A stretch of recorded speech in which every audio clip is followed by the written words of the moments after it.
கோயில் கட்டினா பிடிச்சி நாங்கள் வந்துக்கிட்டு இருக்கிறோங்க. வாரம் செவ்வாய்க்கெல்லாம் வருவோம். தேய்பிறை அஷ்டமிக்கு வருவோம்.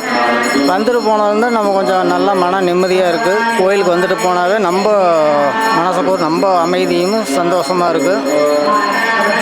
இந்த விஜய் சாமி பற்றி சொல்லும்போது ரொம்ப எளிமையானவர், எல்லாத்துக்கிட்டையும் அன்பாக பழகிறவர், எளிமையானவர்.